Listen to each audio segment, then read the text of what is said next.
So, good afternoon everyone. This is Nishant Sharma and welcome to Target for IQ. तो जैसे कि बहुत सारे एस्पिरेंट्स की एक क्वेरी हमेशा रहती है कि सर हमें सीपीसी के कोड ऑफ सिविल प्रोसीजर के ऑर्डर्स याद नहीं होते कि कौन सी बात कौन से ऑर्डर में लिखी है, और इसी प्रॉब्लम को कैटर करने के लिए आज हम लोग ट्रिक्स एंड टेक्निक सीखेंगे कि कैसे ऑर्डर 1 से लेके ऑर्डर 21 जो कि सीपीसी का सबसे इंपॉर्टेंट ऑर्डर्स माने जाते हैं उनको कैसे याद किया जाए। देखिए, याद करने का मतलब रटना नहीं होता। आप कोई चीज रट नहीं सकते, और जहां तक सीपीसी की बात है तो आप बिल्कुल भी उस सब्जेक्ट को तो रट ही नहीं सकते।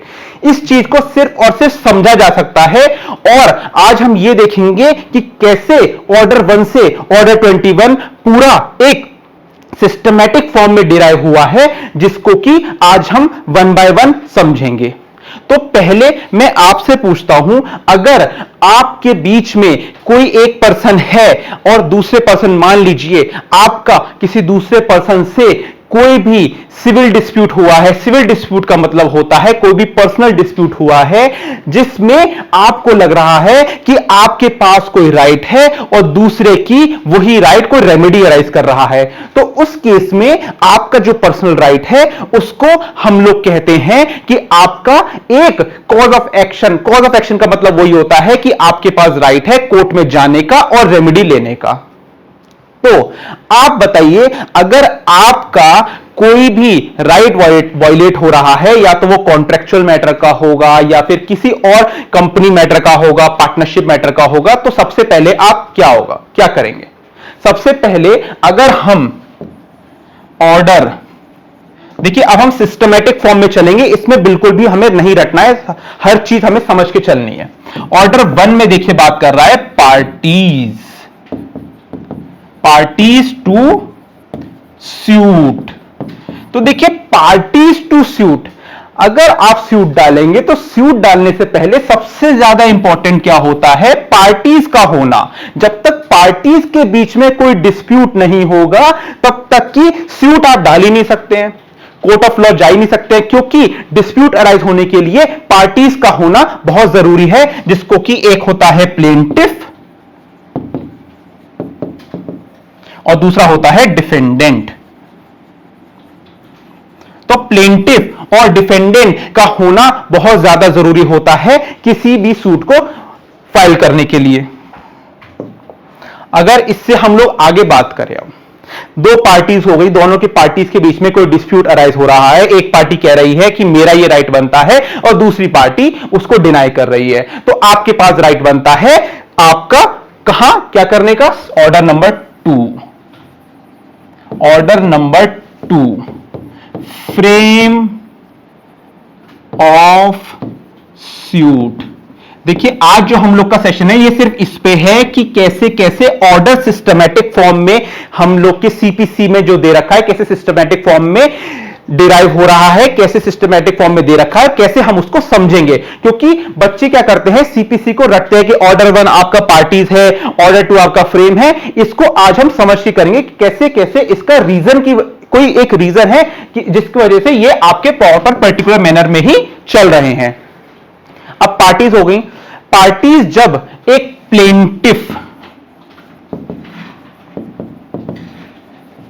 प्लेंटिफ कोर्ट जाएगा, तो कोर्ट में अगर आप जाओगे तो आपको क्या लगता है, आप कुछ भी बोलोगे, क्या कोर्ट उसको एक्सेप्ट कर लेगा? ओरल फॉर्म में कोर्ट उसको एक्सेप्ट नहीं करेगा जब तक कि आप प्रॉपर फ्रेम ऑफ सूट के साथ आपको प्रॉपर अपना सूट फ्रेम करना है। क्योंकि आपको भी पता है कि हर चीज रिटन फॉर्म में ली जाती है कोर्ट के अंदर, जिस वजह से कोर्ट उसको देखता है और अपना डिसीजन देता है।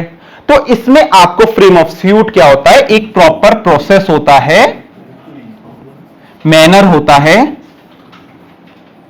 सूट को फाइल करने का, फ्रेम करने का। मतलब कि प्रॉपर आपको फ्रेम ऑफ सूट करना पड़ेगा, जिसमें कि आपको सबसे नेसेसरी होता है कॉज ऑफ एक्शन। आपको उसी में फ्रेम ऑफ सूट में बताना पड़ेगा। कॉज ऑफ एक्शन का मतलब वो होता है कि आप कोर्ट क्यों आए हैं, आपका कोर्ट आने का क्या रीजन है और आप कोर्ट से क्या चाह रहे हैं।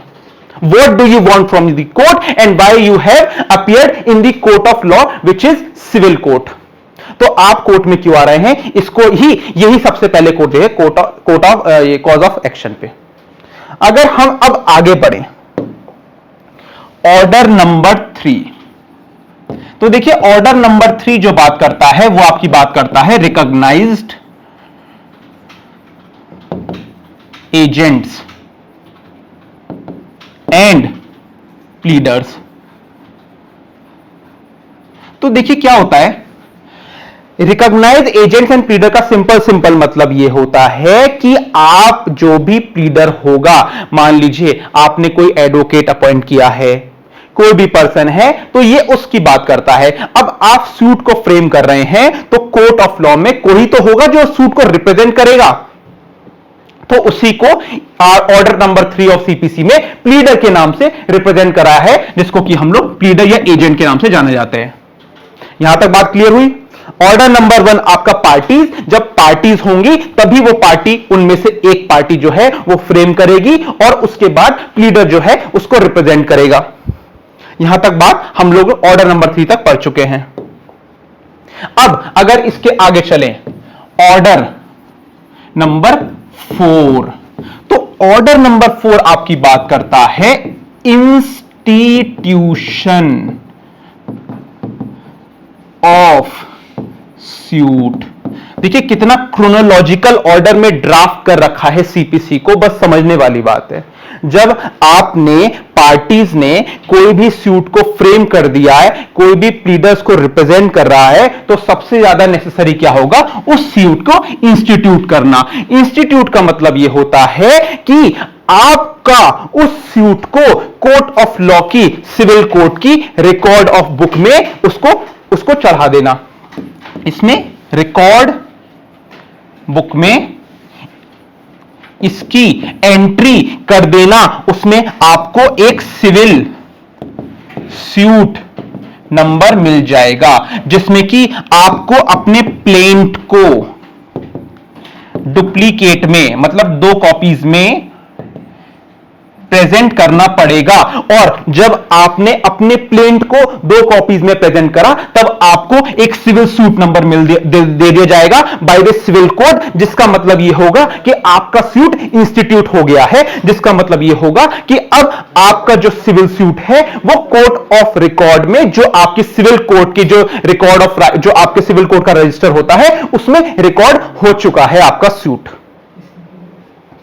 अब आपको सिविल सूट नंबर जो मिलता है, इसका मतलब अब आपके पास एक लीगल राइट आ जाता है कि आपका जो सिविल सूट है वो कोर्ट ऑफ लॉ में रजिस्टर हो गया है। अगर हम इससे आगे बढ़े, अब ऑर्डर 4 तक यहां तक क्लियर हो गया है। देखिए ऑर्डर 5 को अभी हम थोड़ा होल्ड पे डालते हैं, पहले हम आते हैं ऑर्डर नंबर 6 पे। ऑर्डर 6 जो कि बात करता है प्लीडिंग्स। देखिए प्लीडिंग्स जैसे कि हमने रीड आउट भी करा है, दे ही रखा है आपके सिविल प्रोसीजर कोड में, कि प्लीडिंग्स का मतलब होता है प्लेंट और रिटन स्टेटमेंट। प्लीडिंग का मतलब वो होता है कि आप अपने प्लेंट में, प्लेंट कौन फाइल करेगा, प्लेंटिफ फाइल करेगा आपका प्लेंट, और डिफेंडेंट फाइल करेगा आपका रिटन स्टेटमेंट। तो प्लीडिंग बेसिकली बस ये कहना चाहता है कि आप कोर्ट ऑफ लॉ में, सिविल कोर्ट में जो भी फाइल करेंगे, या तो प्लेंट या रिटन स्टेटमेंट, उसमें सिर्फ और सिर्फ फैक्ट्स मेंशन करेंगे कि आपका कॉज ऑफ एक्शन कैसे कोर्ट में अराइज हुआ है, आपका कॉज ऑफ एक्शन कैसे अराइज हुआ है, और आप कोर्ट से क्या रिलीफ चाह रहे हैं। आपको इसमें एविडेंस मेंशन नहीं करनी है, क्योंकि एविडेंस का काम होता है कोर्ट का कि वो कंसीडर करे, वो उसको अप्रिशिएट करे। आपको एविडेंसेस नहीं मेंशन करने हैं, वो कोर्ट का काम है। तो अब सूट इंस्टीट्यूट होने के बाद, जब आपने सूट इंस्टीट्यूट करा है, उसके बाद प्लीडिंग बस आपको यह बता रही है कि आपको अपने प्लेंट और रिटन स्टेटमेंट में क्या चीज मेंशन करनी है। और जब आपको अपने प्लेंट और रिटन स्टेटमेंट जो चीज मेंशन करनी है, तो अगर हम प्लेंट की बात करें तो ऑर्डर 7, ऑर्डर 7। अगर हम जो अभी तक हमने पढ़ा है इसका अगर रिकैप करें तो सबसे पहले पार्टीज आएंगी, क्योंकि पार्टीज के बिना कोई सूट ही एग्जिस्ट नहीं करता है। ऑर्डर 1 में पार्टीज, ऑर्डर 2 में इनमें से एक पार्टी क्या करेगी, सूट को फ्रेम करेगी, और उसके बाद फ्रेम करने के बाद वो एक प्लीडर अपॉइंट करेगी, जिसका कि ऑर्डर 3 में दे रखा है। ऑर्डर 3 में देने के बाद उस सूट को इंस्टीट्यूट किया जाएगा कोर्ट ऑफ लॉ में। कोर्ट ऑफ लॉ में उस सूट को इंस्टीट्यूट करने के बाद जो हमने रीड आउट करा, ऑर्डर 6, जो कि बात करता है प्लीडिंग्स की, जिसमें कि यह बताया गया है कि pleadings include plaint and written statement. तो प्लीडिंग आपकी प्लेंट और रिटन स्टेटमेंट को इंक्लूड करेगी। और जब आप प्लेंट फाइल करोगे तो इसमें क्या क्या होना चाहिए, तो देखिए इसमें सिंपली क्या जो मेंशन है वो है आपका कोर्ट का नाम, कोर्ट नेम, आपका कॉज ऑफ एक्शन अराइज हुआ है, कॉज ऑफ एक्शन। उसके बाद आप अपना कोर्ट का ज्यूरिसडिक्शन डालेंगे। तो ये आप अगर देखेंगे तो उस सारी चीजें लिखा हुआ है। प्लेंटिफ का name address, plaintiff name and address, और डिफेंडेंट का नेम और एड्रेस, ये सारी चीजें आप प्लेंट में वो क्लियरली ऑर्डर 7 में लिखा हुआ है कि प्लेंट में क्या क्या होना चाहिए।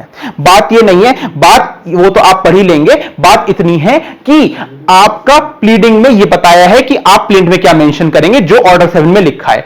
अब अगर इसको प्रैक्टिकल फॉर्म में थोड़ा हम लोग एनालाइज करें, अगर इसको प्रैक्टिकल फॉर्म में एनालाइज हम लोग करें तो आप प्लेंटिफ है, आपने प्लेंट फाइल कर दिया, जिसको इंस्टीट्यूशन कह रहे हैं। ऑर्डर 4 में आपने अपने प्लेंट को फाइल कर दिया। देखिए इंस्टीट्यूशन में एक चीज और होगी कि आपको कोर्ट फीस भी देना पड़ेगा, जितने की आपका जो भी सूट का अमाउंट आपने जितना भी क्लेम करा उतना आपको कोर्ट फीस देनी पड़ेगी। वो आपके इंस्टीट्यूशन ऑफ सूट में आता है। अब इंस्टीट्यूशन हो गया, मान ली दैट मींस आपका जो प्लेंट है वो आपका फाइल हो गया है कोर्ट में, आपने प्लेंट सबमिट कर दिया है। अब आप बताइए, अगर प्लेंटिफ ने कोर्ट में प्लेंट सबमिट कर दिया है तो कोर्ट क्या करेगा? क्या कोर्ट इमीडिएटली उस पे प्लेंटिफ की बात सुन के उस पे अपना जजमेंट दे देगा? क्या उस पे डिक्री पास कर देगा? तो नहीं। कोर्ट क्या करेगा? कोर्ट पहले डिफेंडेंट को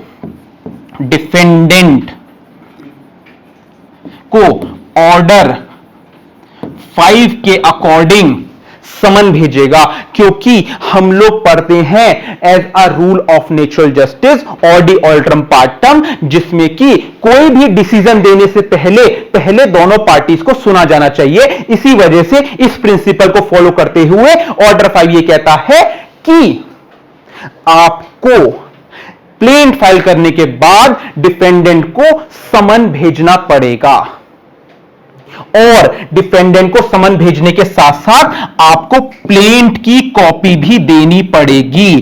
क्योंकि अब एक कॉमन सेंस की बात है, अगर आप डिफेंडेंट को समन भेज रहे हैं लेकिन उसको पता ही नहीं है कि मेरे पास समन आया क्यों है, तो उस समन भेजने का पर्पस कुछ है ही नहीं।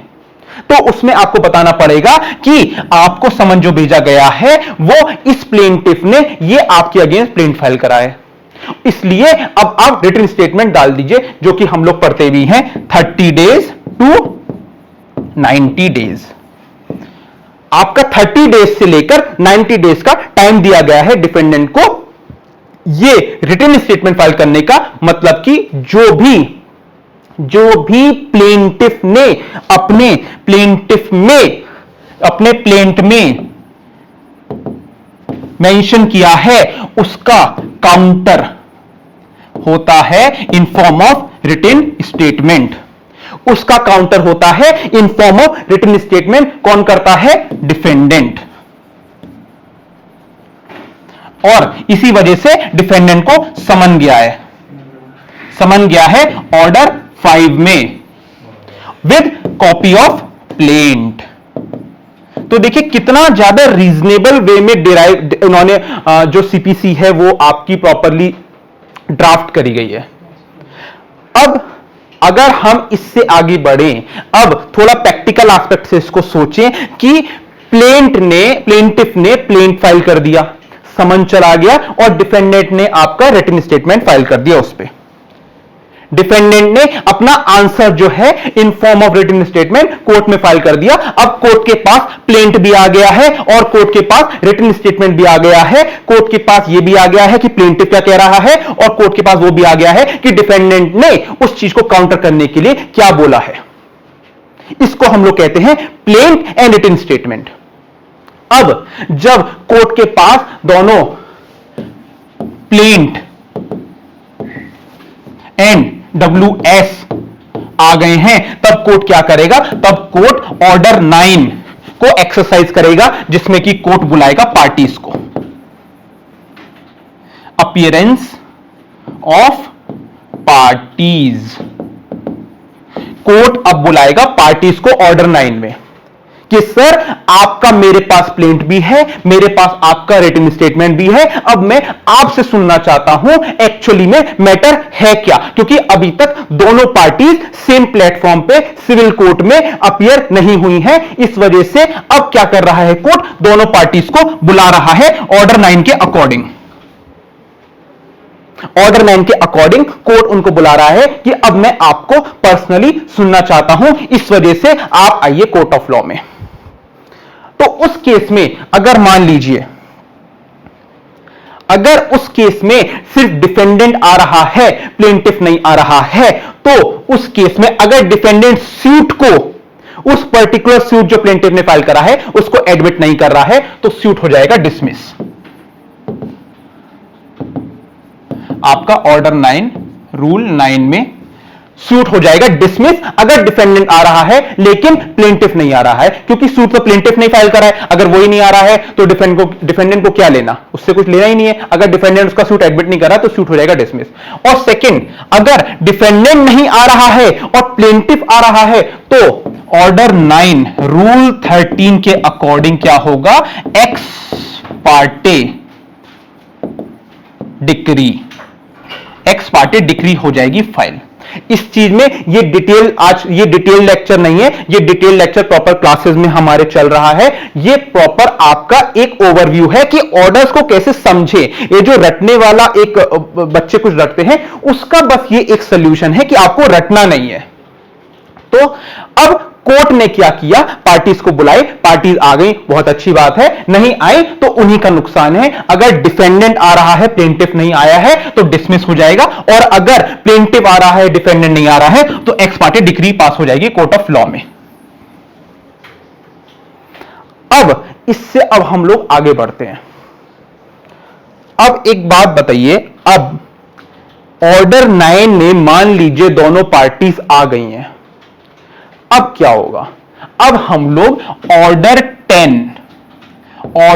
10 को अप्लाई करेंगे, जिसमें कि दोनों पार्टीज का एग्जामिनेशन होगा, जिसको हम कहते हैं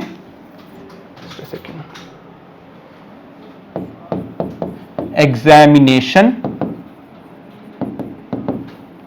ऑफ पार्टीज, जिसमें दोनों पार्टीज का एग्जामिनेशन होगा, दोनों पार्टीज को सुना जाएगा, एक्चुअली में डिस्प्यूट क्या है वो जाना जाएगा कोर्ट के द्वारा, कोर्ट के थ्रू। और इसमें जो दोनों पार्टीज का एग्जामिनेशन हो रहा है उसमें कोर्ट क्या करेगा, अगर कोर्ट को लगेगा कि ये मैटर ज्यादा सीवियर नेचर का नहीं है तो उस केस में कोर्ट उनको एडीआर के लिए भी रेफर कर देगा, जिसको हम ऑल्टरनेट डिस्प्यूट रेजोल्यूशन कहते हैं, mediation, conciliation, arbitration, judicial settlement, लोक अदालत। अगर कोर्ट को लगेगा कि ये जो सूट है ये इन पर्टिकुलर प्लेटफॉर्म्स पर भी रिजॉल्व हो सकता है तो कोर्ट रेफर कर देगा, बिकॉज हम सब जानते हैं कि कोर्ट में कितनी पेंडेंसी बढ़ी हुई है, तो कोर्ट उसमें एडीआर में रेफर कर देगा। अब मान लीजिए एडीआर के थ्रू भी जो डिस्प्यूट है वो रिजॉल्व नहीं होता है। पहले हम ये समझते हैं अगर एडीआर के थ्रू डिस्प्यूट रिजॉल्व हो जाता है तो क्या होता है। उसमें क्या होता है, जो एडीआर की रिपोर्ट है, अगर रिजॉल्व हो गया है डिस्प्यूट तो रिपोर्ट जो है वो कोर्ट में सबमिट होती है और कोर्ट उस रिपोर्ट पे अपने सिग्नेचर करके एक डिक्री पास कर देता है, जिसको एक टाइप का कॉम्प्रोमाइज डिक्री भी हम लोग कह देते हैं। एक तो ये हो गया। अब दूसरी बात, मान लीजिए कि अगर वो डिस्प्यूट रिजॉल्व नहीं हुआ है एडीआर में, तब कोर्ट क्या करेगा? तब कोर्ट आपका, इसमें देखिए, अगर हम ऑर्डर 11 और ऑर्डर 12 जो है, ये एक इंडिपेंडेंट ऑर्डर है जो कि यूज हो भी सकते हैं और नहीं भी हो सकते, ये मैंडेटरी ऑर्डर्स नहीं है। तो अगर पहले ऑर्डर 11 की बात करें तो ये कहता है डिस्कवरी एंड इंस्पेक्शन। तो ये आपका discovery and inspection of documents की बात करता है,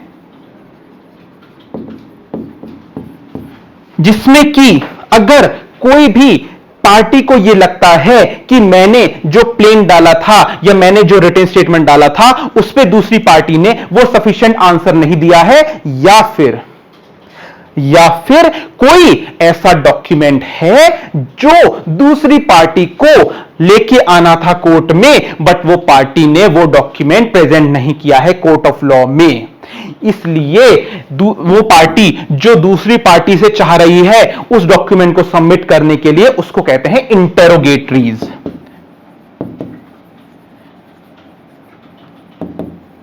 इंटेरोगेटरीज का मतलब ये डॉक्यूमेंट एक पार्टी ने, ये क्वेश्चन से एक पार्टी ने फ्रेम कर दिए कि सर, कोर्ट से कह रहे हैं कि सर मैं चाह रहा हूं, I want the other party to present this document on this or that date. Sir मैं चाह रहा हूं कि ये डॉक्यूमेंट दूसरी पार्टी प्रेजेंट करे कोर्ट ऑफ लॉ में, कहते हैं इंटेरोगेटरी। ये हो भी सकता है, नहीं भी हो सकता है, पार्टीज के आपके सेटिस्फैक्शन के ऊपर है। तो ये मैंडेटरी ऑर्डर नहीं है, ये एक टाइप का कंपल्सरी ऑर्डर नहीं है, इसको यूज हो भी सकता है और नहीं भी हो सकता है। अगर हम इसके आगे चलें, एक होता है ऑर्डर 12, ऑर्डर 12 एडमिशंस।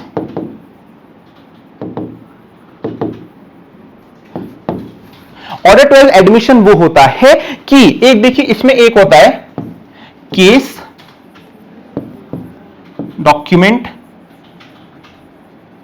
और फैक्ट। ये आपका रूल 1, रूल 2 एंड रूल 4 में डिफाइंड है। देखिए, एक तो होता है एडमिशन ऑफ अ केस के, अगर पार्टी ने पूरा का पूरा केस ही एडमिट कर लिया है। एक होता है एडमिशन ऑफ अ डॉक्यूमेंट कि अगर पार्टी ने एक कोई डॉक्यूमेंट को एक्सेप्ट कर लिया है, या एक होता है एडमिशन ऑफ अ फैक्ट, किसी एक पार्टी ने कोई फैक्ट को एडमिट कर लिया है। तो उस केस में कोर्ट क्या करेगा? उस केस में ऑर्डर 12 रूल 6 में judgement on admission, judgement on admission दे देगा।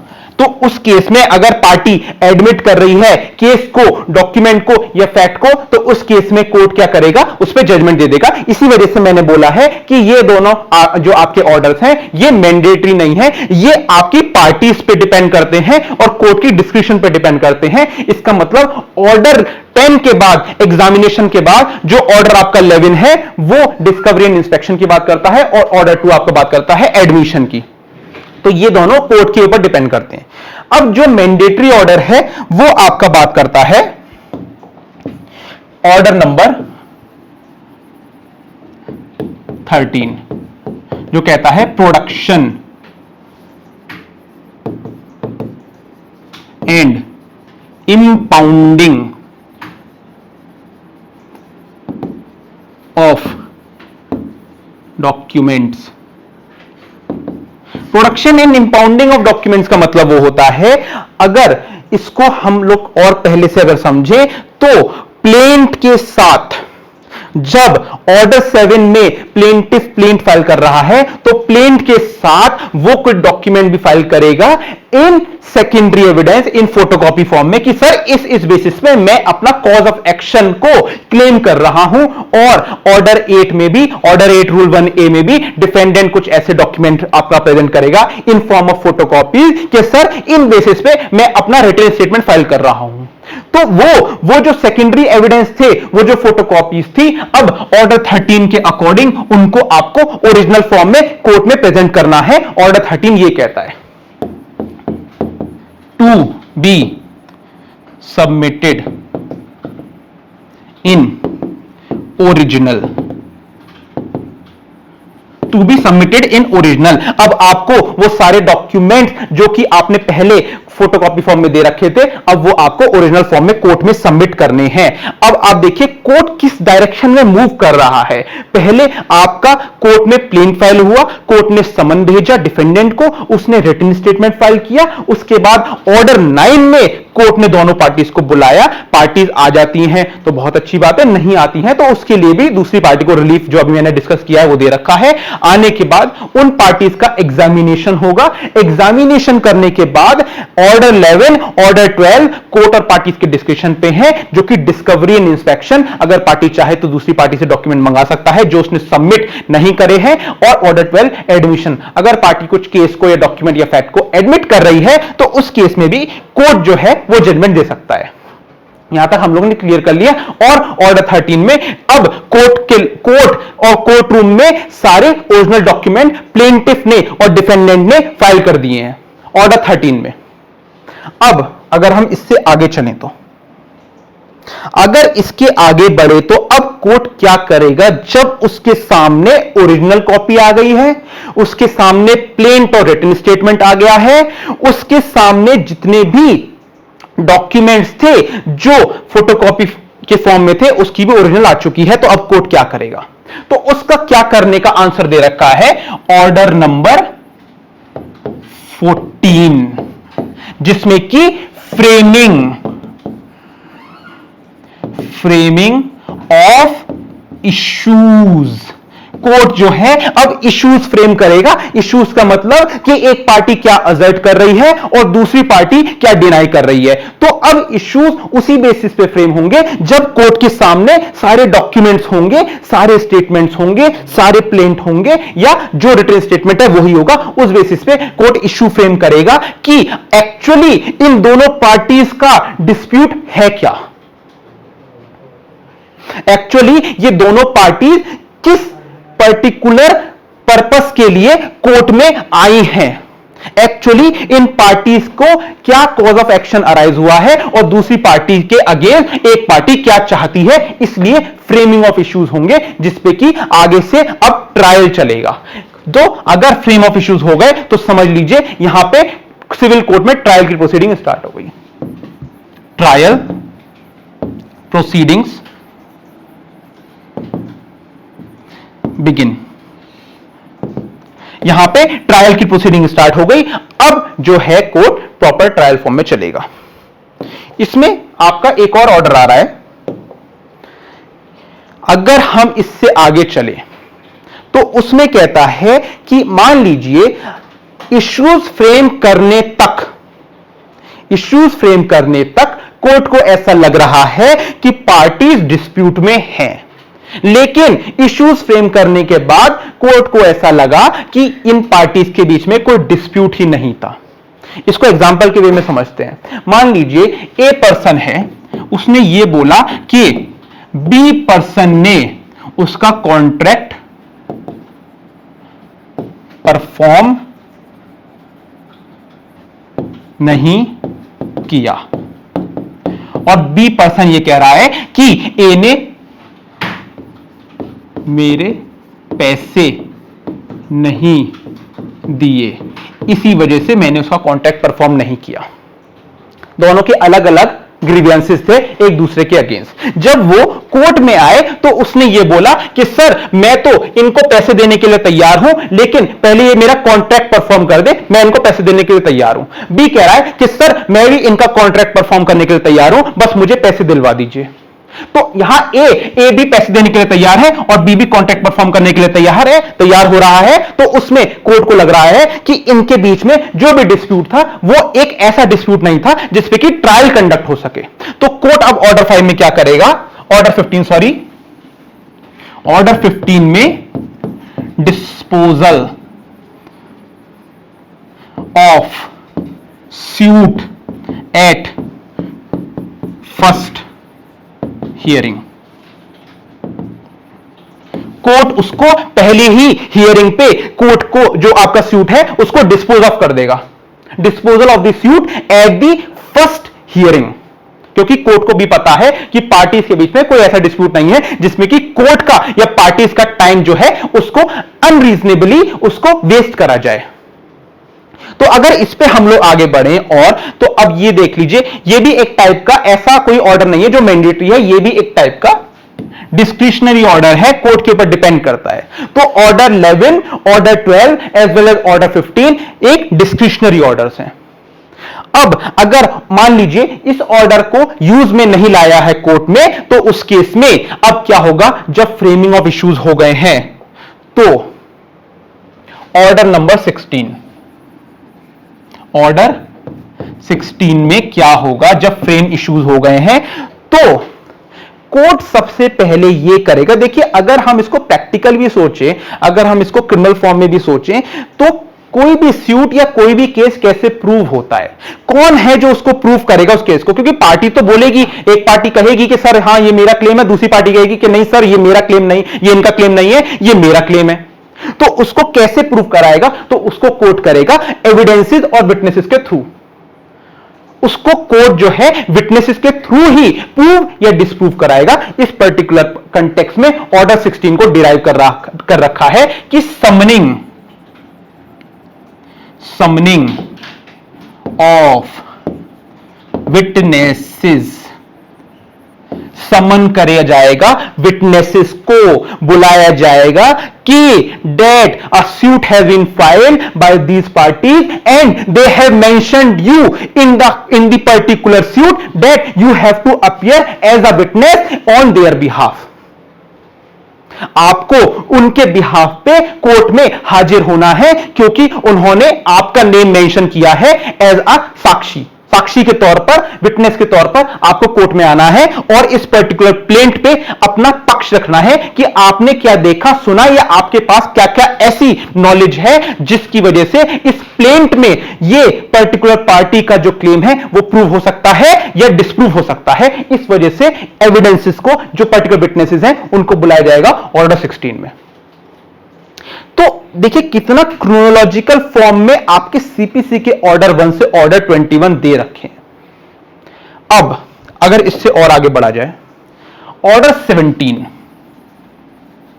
ऑर्डर 17 देखिए, अब मान लीजिए इसको थोड़ा प्रैक्टिकल एस्पेक्ट से भी अगर सोचें, मान लीजिए किसी भी विटनेस के पास कुछ समन गया है और उसके पास कुछ ऐसा सफिशिएंट रीजन है कि वो कोर्ट में नहीं आ पा रहा है, कोई उसके हेल्थ इश्यूज हैं या उसको कहीं और कुछ ऐसा इमरजेंसी आ गई है कि वो कोर्ट में नहीं आ पा रहा है उस पर्टिकुलर डेट पे, जिस पर्टिकुलर डेट पे कोर्ट ने उसको कॉल किया है, तो उस पर्टिकुलर पर्पस के लिए ये भी आपका ऑर्डर दे रखा है सिविल प्रोसीजर कोड ने, क्योंकि सिविल प्रोसीजर कोड ने हर चीज बहुत ही सिस्टमेटिकली ड्राफ्ट करा हुआ है। तो इसमें बात करता है एडजोनमेंट्स।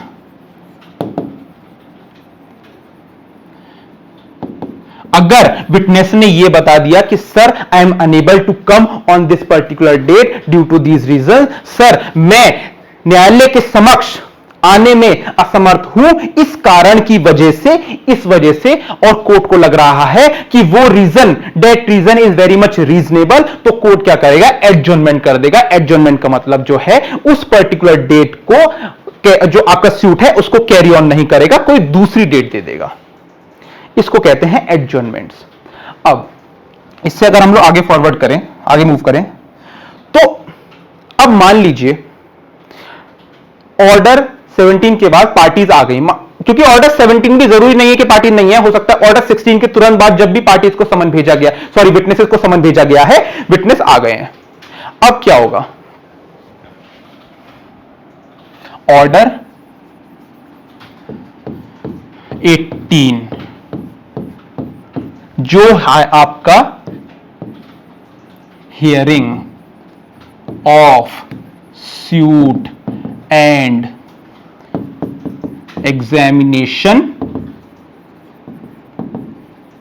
Of witnesses, hearing of suit and examination of witnesses. अभी इस पर मत जाइए, पहले मैं आपको समझा दूंगी कि है क्या। देखिए अब क्या हो रहा है, थोड़ा अगर हम लोग थोड़ा इसको थोड़ा अगर विजुअलाइज करें, तो पार्टीज को पता है कि हां हम लोग का सूट चल रहा है, विटनेसेस को समझ जा चुका है, ट्रायल चल रहा है, फ्रेम इश्यूज हो चुके हैं। अब कोर्ट में क्या हो रहा है, हमने जैसे कि आपका पार्टीज को तो एग्जामिन कर लिया ऑर्डर 10 में, उसके बाद इश्यूज फ्रेम कराए, लेकिन विटनेसेस जो आ रहे हैं उनका भी तो एग्जामिनेशन होना चाहिए, जिस वजह से कोर्ट अपने डिसीजन पर आ सके। इसी वजह से ऑर्डर 18 में एग्जामिनेशन ऑफ विटनेसेस होता है और सूट पे हियरिंग होती है, जिसमें कि प्लेंटिफ को भी सुना जाता है, प्लेंटिफ के प्लीडर को भी सुना जाता है, डिफेंडेंट के प्लीडर को भी सुना जाता है और विटनेसेस को भी सुना जाता है ऑर्डर नंबर 18 में, बिकॉज ऑर्डर 16 में विटनेसेस को समन चला गया है और समन जाने का पर्पस वही होता है कि court wants you to come in the court, in the civil court, in order to answer that particular claim which has been filed by the plaintiff or by the defendant.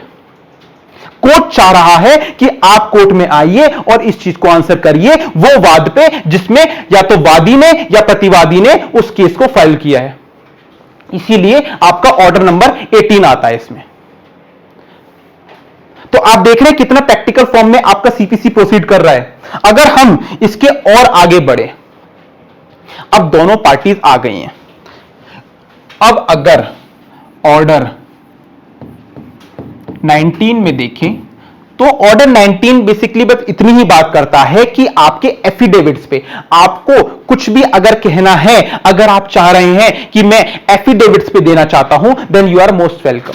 आप चाहें तो कोई भी आपका जो स्टेटमेंट है वो आप एफिडेविट पे दे सकते हैं। ये बस इतनी बात करता है, एफिडेविट्स, एफिडेविट्स, बस इसमें ज्यादा कुछ और समझने का नहीं है। अब अगर इससे आगे हम लोग प्रोसीड करें तो द फाइनल स्टेज, जो अब केस की फाइनल स्टेज है, वो अब बात करती है ऑर्डर नंबर 20 में। Order 20 that is judgement and decrees. Court के पास प्लेंटिफ भी है, डिफेंडेंट भी है, कोर्ट के पास प्लेंट भी है, रिटन स्टेटमेंट भी है, कोर्ट के पास डॉक्यूमेंट्स हैं, फोटोकॉपी भी है, ओरिजिनल भी है, और कोर्ट के पास विटनेसेस भी हैं। अब कोर्ट ने सारी चीजों को, सारे एविडेंसेस को कंसीडर करते हुए जजमेंट या जजमेंट के बाद डिक्री अपनी पास कर दी। तो वो बात करता है ऑर्डर नंबर 20, जिसमें कि अगर प्लेंटिफ के फेवर में केस जा रहा है तो आपका डिक्री पास होगी, और अगर डिफेंडेंट ने सेट ऑफ या काउंटर क्लेम, उसकी बात हम लोग बाद में करेंगे, जो एक सेट ऑफ और काउंटर क्लेम का भी कंसेप्ट होता है। अगर डिफेंडेंट ने सेट ऑफ या काउंटर क्लेम नहीं करा है कोर्ट ऑफ लॉ में, तो जो सूट है वो हो जाता है डिसमिस, क्योंकि आपका डिफेंडेंट को कोई क्लेम नहीं चाहिए था कोर्ट से, प्लेंटिफ ने ही डिफेंडेंट को कोर्ट ऑफ लॉ में बुलाया था। तो या तो डिक्री पास होगी या जो सूट है वो आपका डिसमिस हो जाएगा। ये आपकी बात करता है order number 20, judgement and decrees. अब अगर आगे प्रोसीड करें तो एक कंसेप्ट होता है, छोटा सा कंसेप्ट है ऑर्डर 20A में, जो कि बात करता है कॉस्ट की। कॉस्ट का सिंपली मतलब यह है जो भी पार्टी जीतेगी, the party in whose favor the decision has been made by the civil court will eligible for the cost from the other party। मतलब जो भी पार्टी कोर्ट से अपना केस जीत जाएगी उसका राइट बनता है कि जो भी उसके खर्चे हुए हैं कोर्ट में, कोर्ट फीस के रिगार्डिंग, फोटोकॉपी, स्टैम्प के रिगार्डिंग, वो कोर्ट बोलेगा दूसरी पार्टी से टू पे द कॉस्ट, टू पे हिज कॉस्ट, उसकी कॉस्ट पे करो आप। अब क्योंकि प्लेंटिफ अगर है, यानी कि मान लीजिए एग्जांपल ले रहा है, अगर प्लेंटिफ ने क्लेम करा है तो प्लेंटिफ अपने पॉइंट पे सही है, इसी वजह से उसको डिक्री मिली है, इस वजह से प्लेंटिफ गलत था, अब सॉरी डिफेंडेंट गलत था, अब आप उसको कॉस्ट पे करो। डिफेंडेंट से बोला जा रहा है कि आप प्लेंटिफ को कॉस्ट पे करो। ये सिंपली बात करता है आपका ऑर्डर 20। अब जो लास्ट ऑर्डर है आज का, ये जो लास्ट ऑर्डर है जहां पे हम लोग का सेशन था, इसमें की बात करता है ये, just a second, order number 21, order 21। तो ऑर्डर 21 सिंपली बेसिकली इतनी बात करता है कि मान लीजिए अगर आपका प्लेंटिफ के फेवर में अगर कोई भी डिक्री आ गई है, तो उस केस में अगर कोई भी डिक्री आ गई है तो उस केस में अगर प्लेंटिफ को लग रहा है कि आपका ये जो डिफेंडेंट है ये इस सूट को पब्लिश नहीं करा रहा है, ये इस सूट को एग्जीक्यूट नहीं करा रहा है, तो उस पर्टिकुलर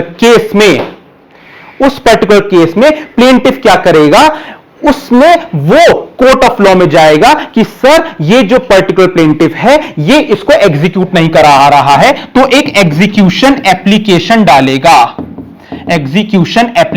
डालेगा कौन, प्लेंटिफ, कि सर इसको आप एग्जीक्यूट कराइए। ऑर्डर 21 में बस इसी की बात करता है, बहुत डिटेल ऑर्डर है, इसको बहुत डिटेल फॉर्म में लेटर क्लासेस में डिस्कस करेंगे, लेकिन जो बात करता है वो सिर्फ और सिर्फ एग्जीक्यूशन की बात करता है कि अगर डिफेंडेंट जो है वो सूट का कंप्लायंस नहीं कर रहा है, अगर वो डिक्री का कंप्लायंस नहीं कर रहा है, तो उसके अगेंस्ट एग्जीक्यूशन की एप्लीकेशन डालेंगे, जिसमें कि कोर्ट आपके उसके अगेंस्ट एग्जीक्यूशन का ऑर्डर पास करेगा कि एग्जीक्यूशन ऑर्डर कि जो भी प्लेंटिफ के फेवर में डिक्री आई है उसको एग्जीक्यूट करा जाए डिफेंडेंट के अगेंस्ट। तो देखिए हम लोगों ने स्टार्टिंग से फ्रेम आपकी पार्टी से लेके यहां तक का डिस्कशन एग्जीक्यूशन तक, यही आपकी सीपीसी का मेन ऑर्डर बात करता है, और इसी में मोस्टली एस्पिरेंट इसको रटने की कोशिश करते हैं। लेकिन देखिए आज हमने पूरा क्रोनोलॉजिकल ऑर्डर में समझा है कि कैसे इसको समझ के आप प्रॉपर सीपीसी को समझ सकते हैं, how you can understand this CPC. तो देखिए आज हम लोग की क्लास में इतना ही, लेकिन हम लोग आगे आने वाली क्लासेस में भी ऐसे ही कोर कंसेप्ट्स को इजी फॉर्म में डिस्कस करने के लिए और एक्सप्लेन करने के लिए आते रहेंगे। अगर आपको कोई भी कोर्स के रिगार्डिंग कोई भी क्वेरी चाहिए, so that you can WhatsApp or call at 7500110314. So you can either call or WhatsApp on this number. So thank you very much. Thanks for watching Target for IQ. Thank you.